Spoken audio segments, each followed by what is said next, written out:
자, 드디어 마지막 시간입니다. 아유, 여러분들 고생 많으셨습니다. 정말 고생 많았습니다. 자, 이번 시간이 아마 15주차 마지막 3교시째인데 일단 진도 마저 나가고 제가 마지막에 말씀을 드리도록 하겠습니다.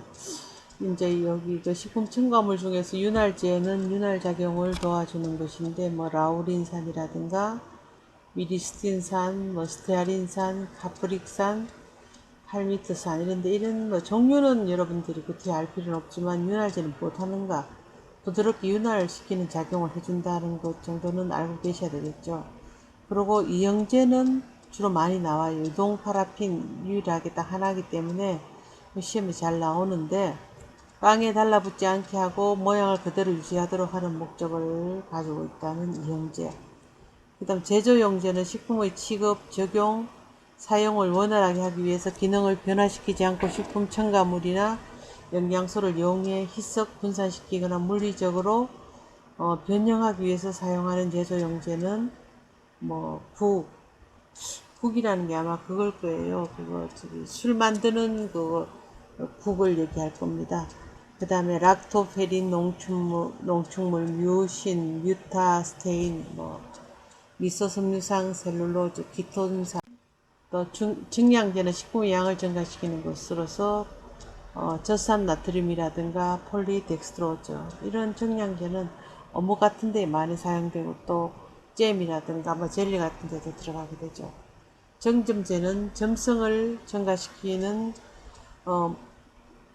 목적으로 사용이 되어집니다. 그래서 종류로는 글리세로, 인산, 칼슘, 락티톨,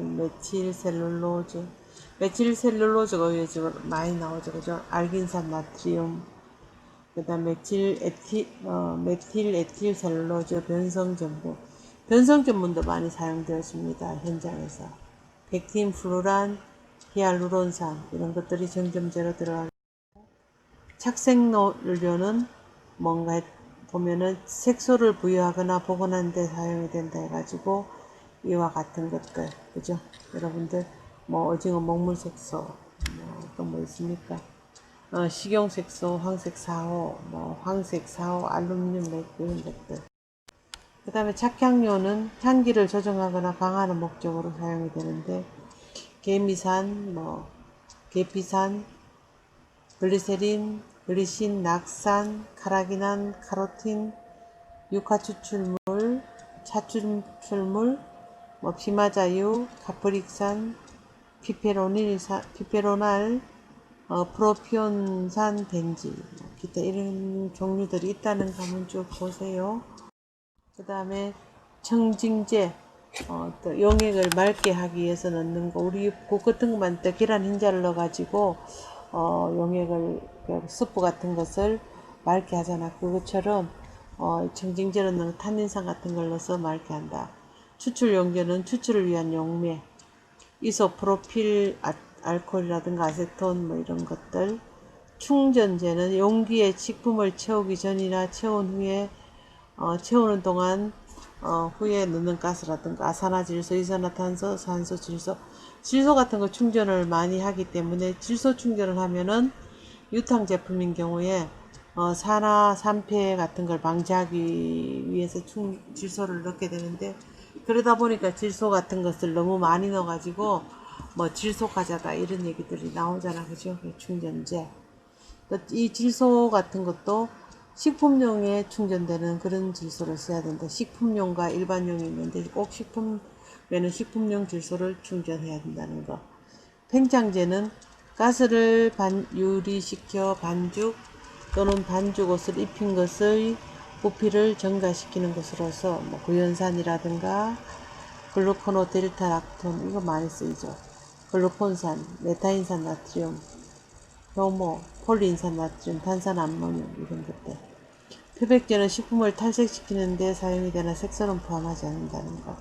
과산화수소, 아황산 나트륨, 그 다음에 표백분, 황산 나트륨 이런 것들.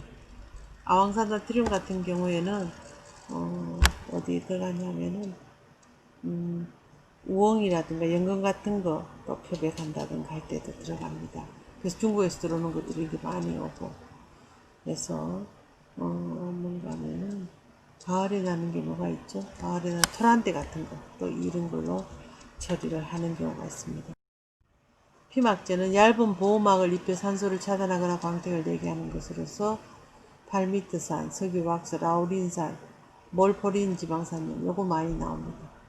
향미 정진제는 식품에 존재하는 맛이나 향미를 정진하기 위해서 구안일산 나트륨, 글루타민산, L글루타민산, L글루타민산 나트륨 이런 것들, 에르스톤, 전년 카페인, 혐오 추출물, 프로테아제 이제 봤는데 제가 이 앞에 그 분류에서는 빨리빨리 지나갔어요. 왜 그런가 하면은 이런 것들이 사용 목적이나 분류는 있지만 종류들이 너무 많기 때문에 뭐 이런 종류들이 있는가 보다 하고 여러분들이 나중에 혹시라도 책을 보게 되면은 거기 맞춰서 여러분들이 참고를 하시면 될 것 같아요.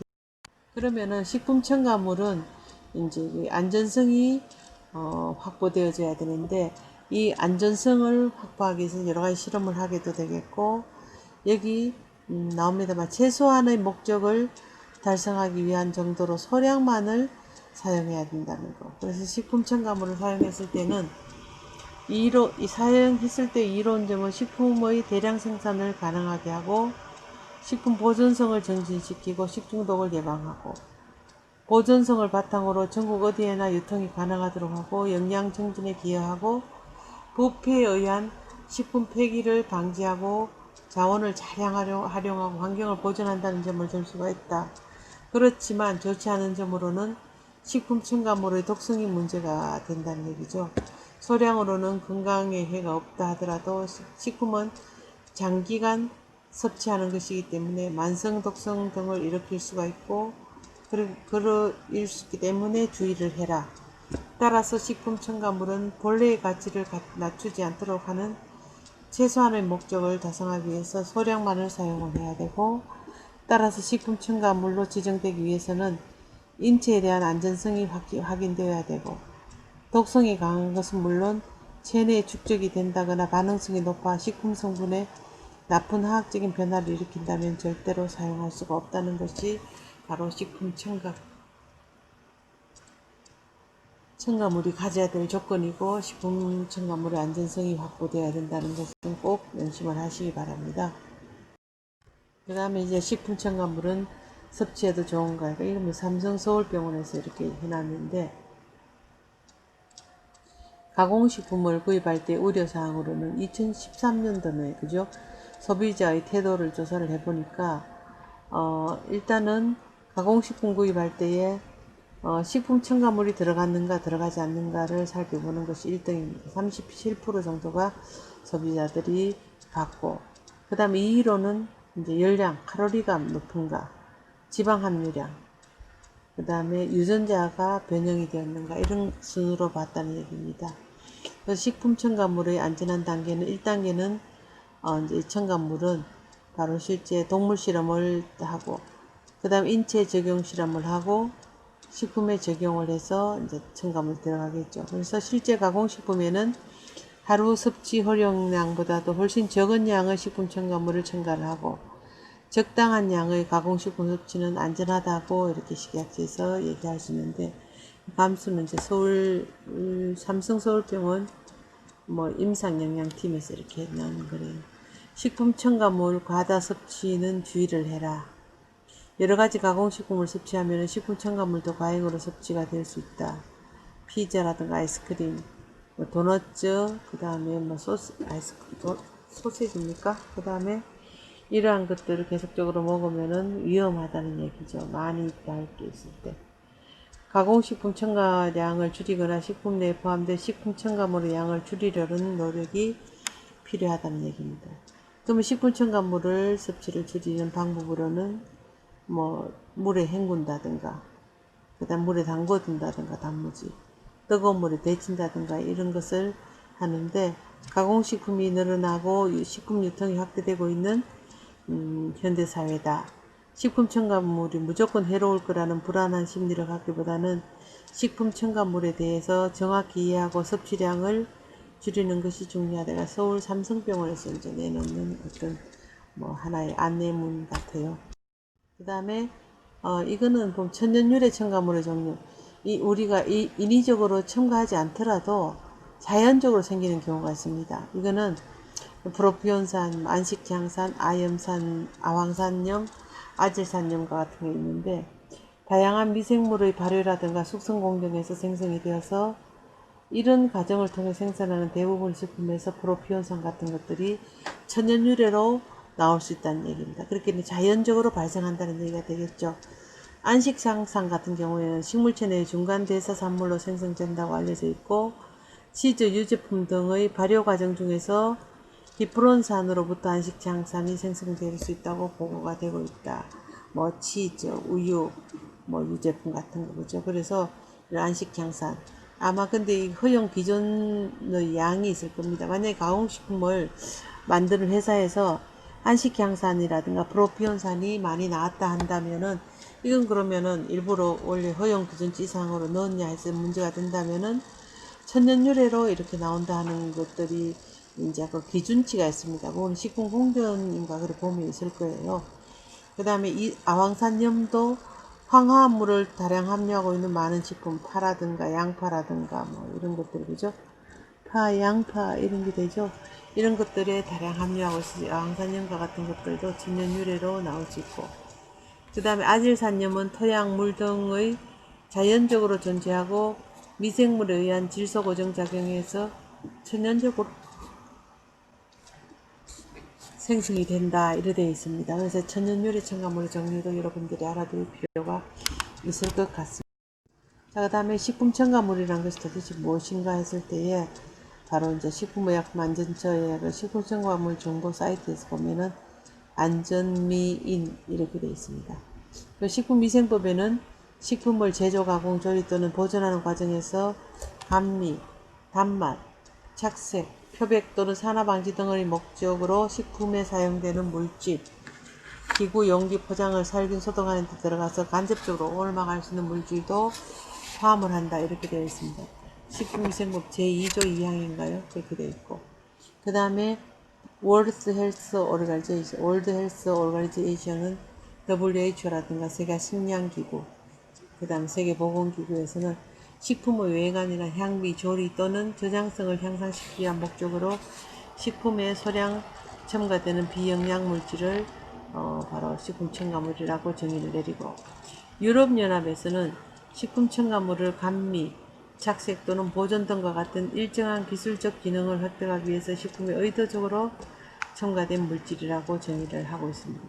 코덱스에서는 국제식품규격위원회에서는 식품의 일반적인 구성 성분이 아니고 그 자체를 식품으로 사용하지 않고 있으며 영양가와 관계없이 식품의 저장, 수송, 포장, 충진, 조제, 가공의 기술적인 목적으로 식품에 의도적으로 첨가하는 물질이라고 되어져 있습니다. 그래서 식품 첨가물에 대한 정의는 그 이 주체에 따라서 표현의 차이는 있지만 기본적으로 거의 비슷한 내용을 담고 있다 이렇게 해서 식품 첨가물에 대한 그 정의는 아마 제가 첫 시간에 이렇게 쭉 얘기를 했는데 마지막으로 이제 이렇게 정리를 한번 해보았습니다.